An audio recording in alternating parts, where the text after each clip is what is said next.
Hello, everybody. My name is Jamel Hawkins. I am the Family Consumer Sciences Agent with DeKalb County Extension.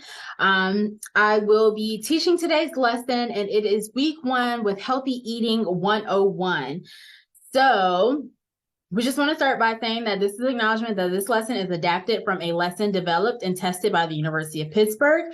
It is based on a diabetes prevention program, but that does not mean that you have diabetes or have any other type of disease, but you will get some good information out of this lesson as well. Some objectives that you have for this lesson or that you will learn is how eating less fat and calories fits into a healthy eating plan, 2 methods of meal planning, how to choose healthier fats, the value of vegetables, whole grains, and fruits, and then also how to begin to be more physically active. So what is healthy eating? It is when you eat, how you eat, and then also what you eat. Those all contribute to healthy eating. But healthy eating is more than just cutting out fat and calories. It also includes eating regular meals and snacks, eating slowly and consciously, eating until you are satisfied and not necessarily until your plate is clean. And then also just making overall healthier food choices for you and your family. So when you eat is eating 3 meals per day. That's about 4 to 6 hours, every 4 to 6 hours. You're less likely to get too hungry, and then you're also less likely to eat the wrong types of food. So one of the things that we are going to focus on is just adding in more items in your food. So it's not really about taking things out per se, but it's just adding in more of the healthier types of foods. So how you eat is also by serving smaller portions, by eating slowly as well. And so taking small bites and chewing thoroughly, it takes your stomach some time to talk to your brain. And so that's why we want to try to eat slowly so that your stomach has some time to be like, okay, I'm done. I think I'm done. And then it tells your brain, okay, I need to stop now. So then also putting your fork down in between bites. So like I was saying, healthy eating is also about adding in things. So you want to add in more fruits and vegetables, some low-fat dairy, adding in more whole grains and lower fat proteins. But then it could be about, or wanting things that you want to lower is lowering your sodium intake, lowering some added sugars, fats, and cholesterols, and then also lowering alcohol in moderation. So you want to add in more things so that we can reduce our sodium and added sugar intake. So we want to focus on foods from all food groups. That helps you ensure that you get your variety of nutrients like vitamins, minerals, and fibers, in addition to our energy and calories, because when we eat, that's how we get our energy. And so this is our My Plate. It is like a dinner plate. You see that we want to have half of our plate with fruits and vegetables, and then our other halves are grains, low fat proteins, and then also dairies as well. So some people are dairy free, like I'm dairy free, so that might not apply to me. But if you do eat dairy in your diet, then having dairy as well. So our My Plate in action, it could be all these separate items.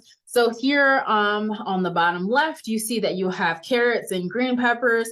And so that could be a vegetable. Fruit is the oranges. Your protein could be chicken, and then your grains could be bread or whatever types of whole grains as well. So it could be those individualized individual fruits or vegetables or proteins and grains, or it could be like a mixture of things. So like people like the grain bowls, those have become really popular, and so you put everything all into one meal, and so you'll still end up getting your vegetables and grains and protein and fruit if you make one big type of salad or something like that.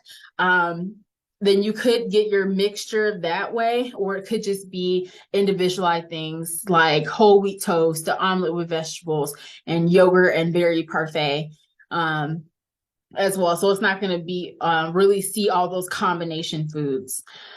So some foods that we want to increase, like we said, is filling half your plate with fruits and vegetables, making at least half of your grains whole grains, and then switching to low fat or fat-free dairy foods if you do milk products.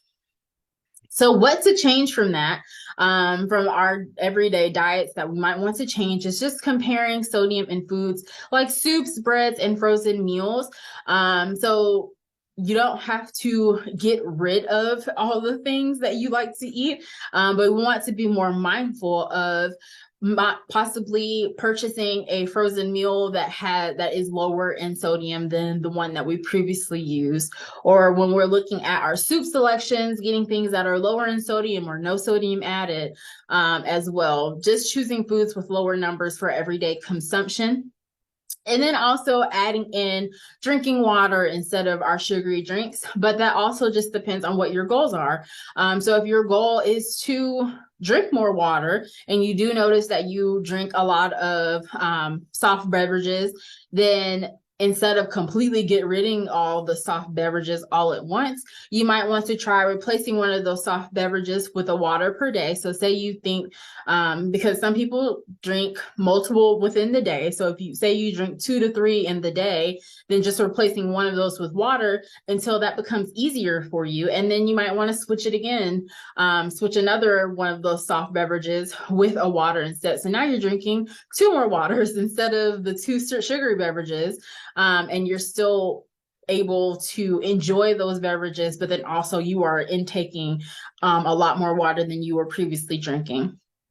So another thing when I'm talking about goals as well is some people's goals are different than other people. Some people's goals might just be to eat healthier or just to learn how to eat healthier, or I want to be more physically active, or I want to lose weight. It just depends on what your goal, your individualized goals are. And so some things in my lessons you might hear and you're like, that doesn't apply to me. Not everything is going to apply to you. So just take that with a grain of salt and just apply the things that will work towards your goal. So we also want to make sure when we're talking about food and how we're eating, we want to look out for fat diets. And so things that are like promising quick weight loss, like how to lose 15 pounds in a week. That might not be the healthiest thing to do. A lot of experts say that losing half a pound to up to 2 pounds per week is the easiest way to make sure that you're able to stay on that same path or whatever you have been following, instead of that quick weight loss, of rapid weight loss. Making claims based on testimonials and not on scientific evidence as well. We are a university, so we are with the University of Georgia, and so we liked the scientific evidence. So a lot of things have to be backed up by the science as well. Also, unlimited amounts of some foods, and that some things, some fat diets also remove entire food groups. Having a list of good or bad foods, and then things that if a lot of the content contradicts major health organizations, those are one of the things that you want to look out for if it is a fat diet and you might not want to do it. So here is a graphic from Oklahoma State University Extension, is the health risk of fat diets. And it's just a diet cycle. So you start the diet, then you end up restricting, then you feel deprived, and then you have cravings, and then you give in to the cravings, and then you have guilt or low self-esteem or whatever you're feeling, and then you start another fat diet. And so it is a cycle, a never-ending cycle of the fat diets that we want to try to avoid, and just stick with adding in more fruits and vegetables, or adding in more water, drinking more water throughout the day. Those are the things that are that will be helpful for you.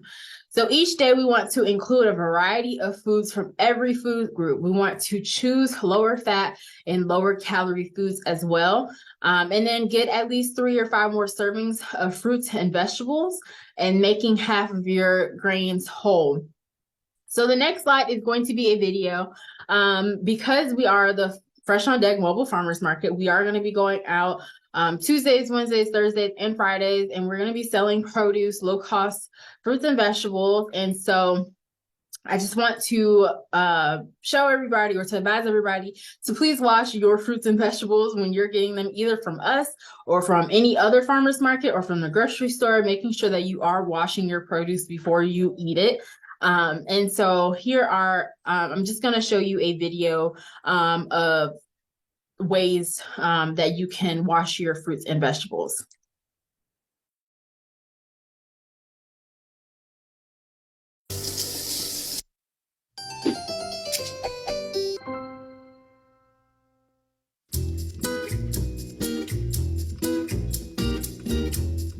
Fruits and veggies are a favorite around my house. They taste great, and I know they are a great way to get my family the nutrition they need. But to keep your family healthy, you need to follow proper cleaning tips for all fruits and vegetables.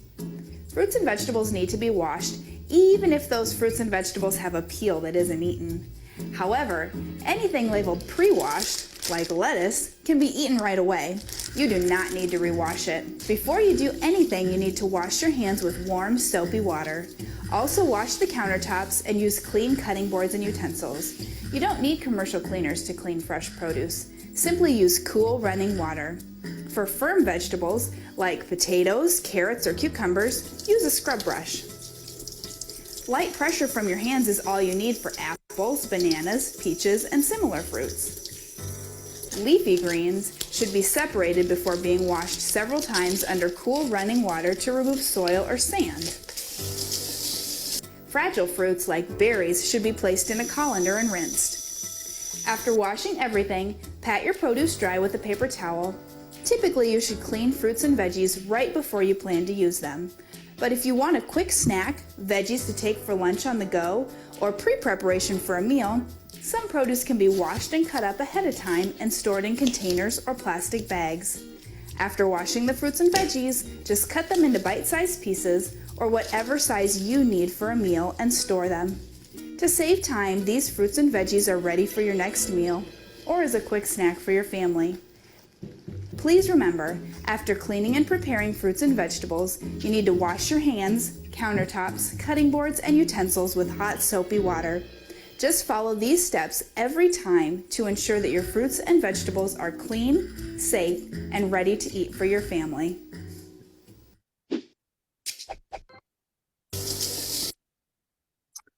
All right. And so that is just some ways that you can wash your fruits and vegetables when you get them from us or from any other farmer's market, grocery store, whatever the case may be. So this week, our recipe of the week is stir-fried cabbage. This year, we will be doing on-site food demonstrations. And so not this week, this is our first week of the season, but starting next week, every other week, we're going to have an on-site food demonstration. So this week we're just going to show a video of how you can prepare the stir-fry cabbage. And so here is the video now.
Okay, so getting back to our presentation, we want to make sure that we're getting at least 3 food groups per meal. And so the examples of this could be chilies with a side of salad, apple, and flavored water, or a dinner salad with grilled salmon, sugar-free yogurt, and unsweetened tea. That is one option. But I know that some of those options don't really look the same for everybody because people have different cultures, and they like to try different types of foods, or they're within their own culture. And so the food options could look different to different cultures. So maybe one family doesn't eat chili because that's just not something that they do. A lot of people in the South love chili, but other places in the United States don't even eat chili. So healthy eating does not just mean the stereotypical salad and unseasoned grilled chicken. Many cultures' foods have a lot to offer and can expand your palate with wide varieties of foods and flavors. So when we're thinking about other cultures' foods, like Greek food, they have lots of fresh fruits and vegetables within their diet, and olive oil and yogurts. Traditional Japanese food has a lot of seafood and fresh vegetables in them. Traditional Mexican food has beans and fruits and vegetables.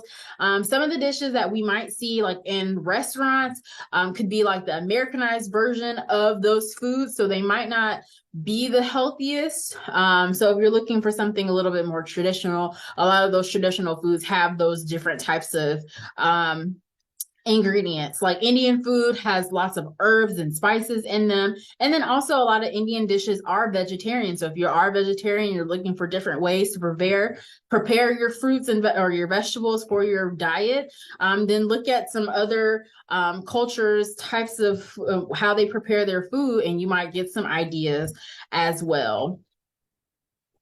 So we want to make sure that we're also getting at least 2 food groups per snack. So that could be like a yogurt and peach slices, or crackers and cheese, or veggies and hummus, whatever that might look like. But we also, when we're looking at our processed foods, or like our snacks that come in boxes at like our local grocery store, or Costco, or Sam's Club, those types of stores. We want to make sure that our snacks have we want to aim for 2 or more grams of fiber. We want to look for things that are lower in sugar. So aim to keep it under 10 to 15 grams of sugar. As well, we want to look for things that are lower in salt and saturated fats, and then also look for things that are good sources of vitamins and minerals. So things that have like potassium and iron and calcium and vitamin A and vitamin C. We want to make sure that we're adding in those things, and just lowering our sugar and salt intake, and adding in our fiber and potassium and vitamins and minerals as well. So this is the plate method. So this is a 9-inch salad plate. So this is just kind of another version of the My Plate. It has our non-starchy vegetables, or our vegetables on the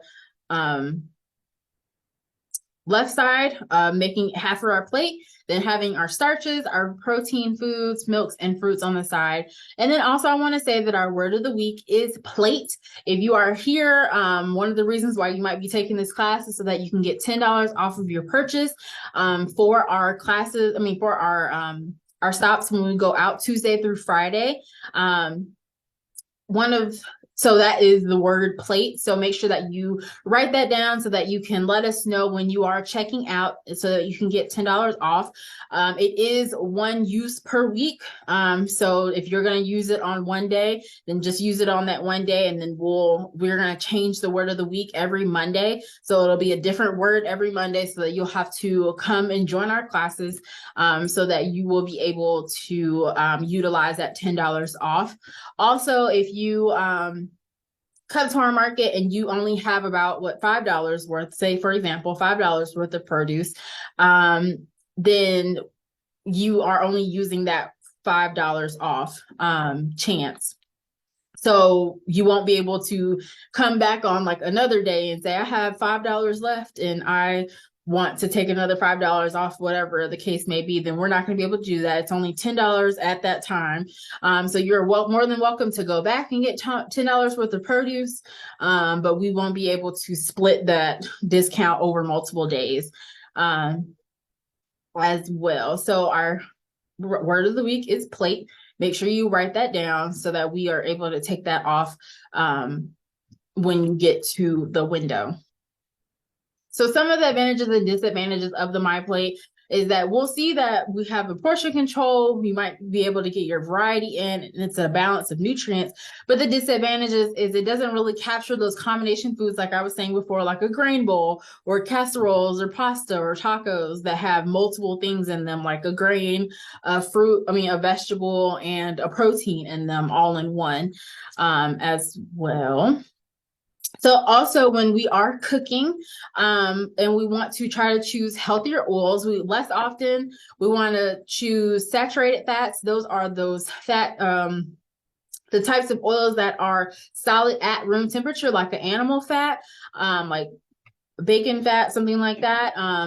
Palm kernel or coconut oils and hydrogenated vegetable oils and trans fats. That's the things that we want to choose less often. And then we want to choose more often any monounsaturated fats like olive oil, canola oil, or peanut oil, or polyunsaturated fats that are like the omega-3 fatty acids, kind of like what's in salmon, is what's in salmon and soy, safflower, sunflower, or corn oils. But just want to make sure right here at the bottom, all fats and oils are still higher in calories. So choose the ones that matter to you when you are cooking as well. So planning healthy meals, you can use pre-made menus. You can choose grains at least half of the times, having at least 1 cup of non-starchy vegetables at each lunch or supper or dinner, depending on where you're from. It could either be supper or dinner. We want to try to eat our fruit because that gets missed a lot in our everyday for breakfast, desserts, and snacks, and then eating whole fruit more often than we drink our fruit juices because they tend to have a lot of the fiber and things that are missed out in fruit juices or the 100% fruit juices. So when we are planning our healthy meals, this is just one way that we can quickly look at the different types of portions when we are putting the food on our plate for us to eat. So 3 ounces of cooked chicken or meat is a deck of cards, about a stack of the deck of cards. 1 cup of cooked rice, pasta, or ice cream is a tennis ball. 1 ounce of cheese is 4 dice or 1 domino. A medium piece of fruit is a baseball, and that is a serving size. 1 teaspoon of butter or margarine is 1 die. So just one of them, not both of them, just one of them. 1 small baked potato is portion would be about a computer mouse. The average woman's fist is 1 cup.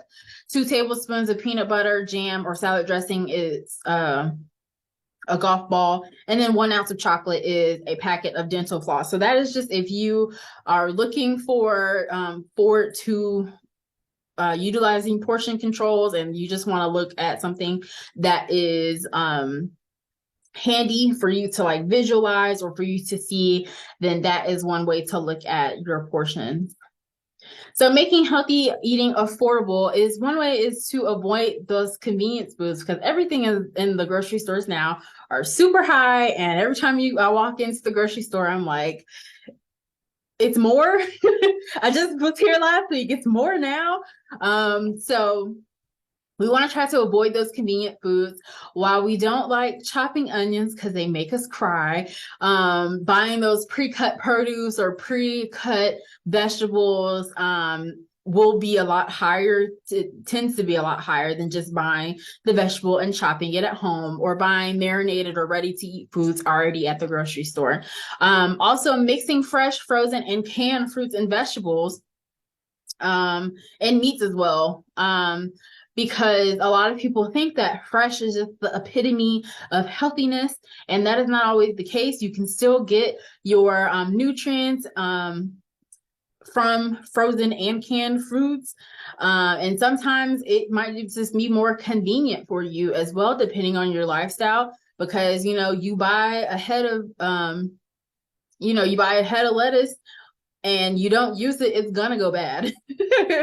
And so you have to work around the produce that way. But if you have frozen or canned, then you can just pull it out when it is convenient for you whenever you're cooking at home. Just want to make sure that when you are buying frozen, you just want to make sure that you're buying just like the broccoli florets, but not the ones that have in butter sauce and all the other types of sauces, because those tend to be higher in sodium. And so also with canned fruit, making sure that it's in the light syrup or in its own juices, or if you're buying canned vegetables, buying the type that is lower in sodium or no sodium added would be best. And then if you do just have the regular cans, then you can wash off the added sodium. Just rinsing it off in under the faucet would help decrease that sodium as well. So you can still eat healthier with frozen and canned foods. Just mix it up between fresh, frozen, and canned to get your best buck. Buying vegetables and fruits while they're in season tends to be a lot cheaper as well. Protein swaps, like saying if you are like a chicken family, then trying to swap your proteins out to something that might be on sale or something that might just be a little bit cheaper in the grocery store at that time that you go. And then also choosing store brands, because they tend to be comparable to the national food brands. Saving money by not buying any the processed foods like junk foods, and eating that a little bit less, and eating more fresh, frozen, or canned fruits and vegetables, so that you don't have to buy more of the junk type of food. And then also planning meals ahead, making a shopping list, and using coupons as well. I know we were talking about you can go online now and look at the sale circular of whatever grocery store that you tend to frequent, and seeing what's on sale before you even have to get to the store and have to decide to do that within the store. You can do it online. You can sit down, you can see what's on sale, you can see what's the cheapest, and then go in the grocery store and already have your coupons clicked within like the grocery store app or whatever the case may be. So the next video is going to be a physical activity suggestion. I just like to show some of these videos. I'm only going to show like a snippet of it, but some people's goals might be they want to be more physically active, and I like showing ways of where you can just do something like this at home if you have internet connection. And you can also find different videos for if you cannot use your legs, then you can have upper body physical activity. If you can't use if your arms, you have issues with your arms, then there's lower body activity as well. You don't have to buy super fancy equipment. You don't have to purchase things at your home. You can use a chair that you already have at home. There are chair exercises, there's dancing exercises, there's music, there's no music. So whatever you like to do. And then I just like showing some suggestions just so that if you want to be more active, then you have the opportunity to. So I'm gonna give me just a second and I will show you this video.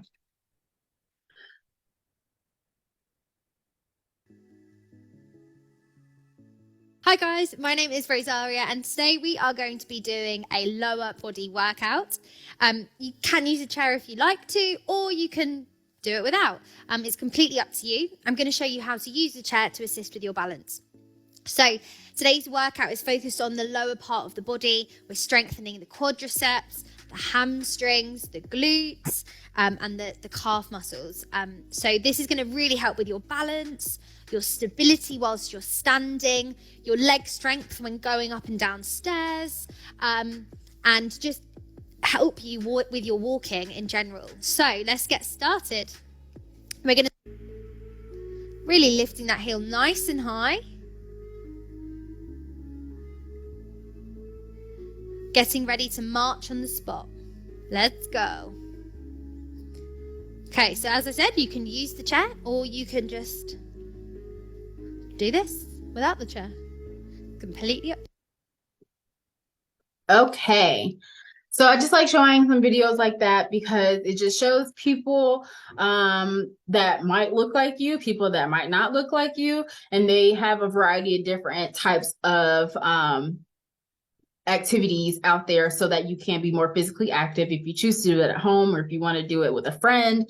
And you can just share these videos back and forth, and you all have time to be able to do that as well. So some take-home messages for week 1 is just, you can use pre-made menus whenever you're trying to plan your meals for the week. You can fill half your plate with non-starchy vegetables. Think about when, what, and how you eat, and then also look for some low-cost, healthy food options.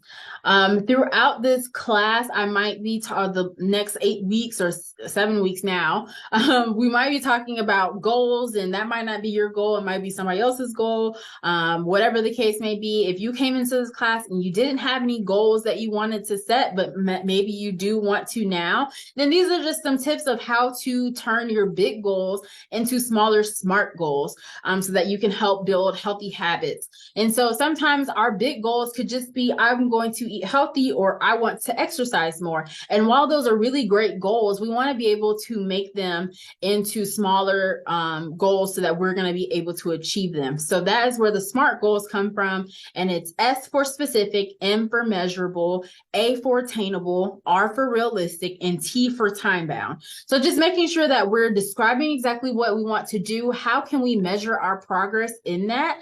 Making it attainable, like if we need something to help achieve our goal, like tools, times, and resources.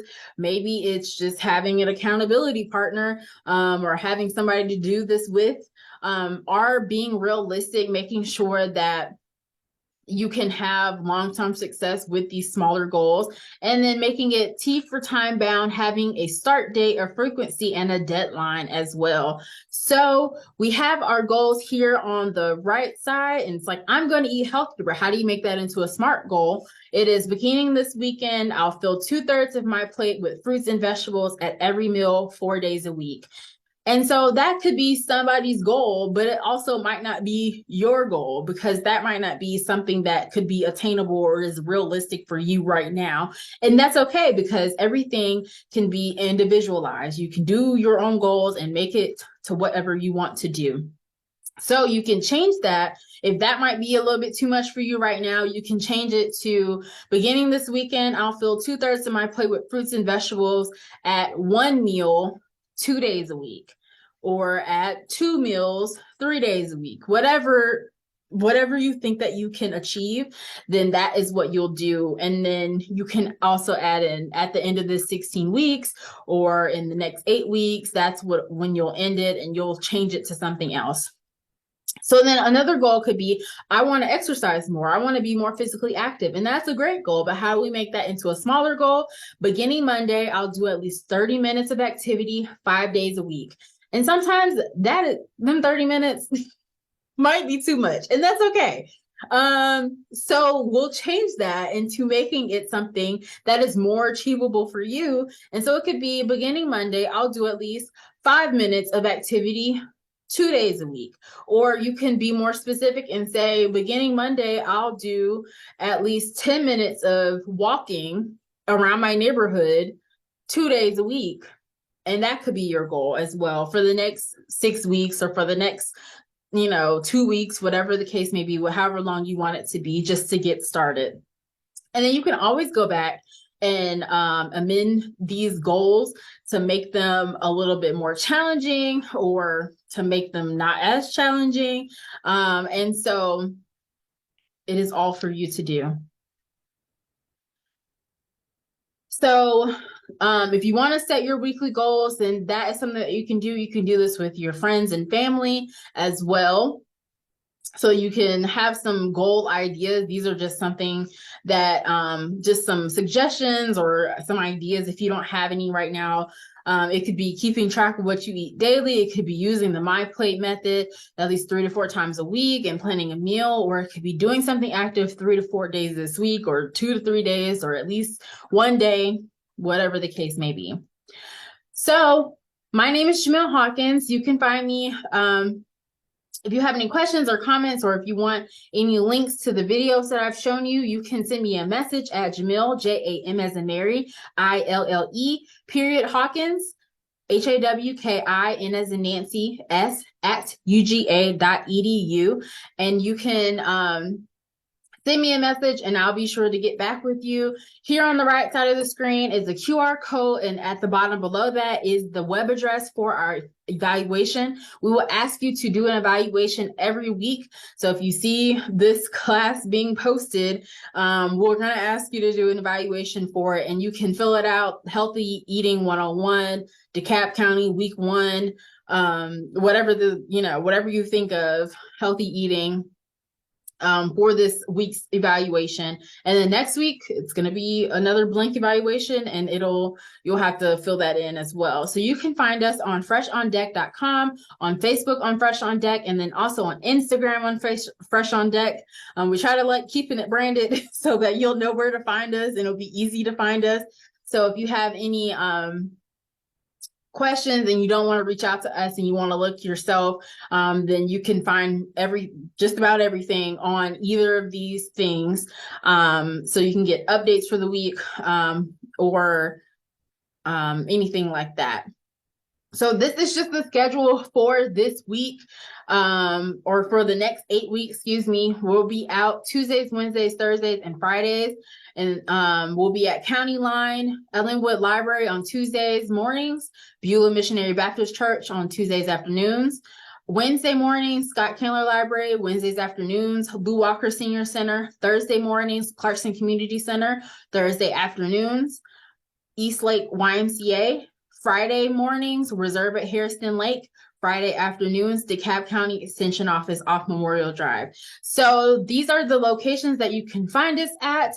If you have attended this class and you have the word of the week, and so you can use that for a discount if you join us at one of these classes. And so the next Monday, it'll be a different word of the week. And so you'll have to just join us again for next week so that you can get that discount as well. So let me just go back here. Here's my information as well. Here's my email. Here's the website. Please fill out an evaluation. And that will be all for today. And we will see you all in the week. So hope you have a great day.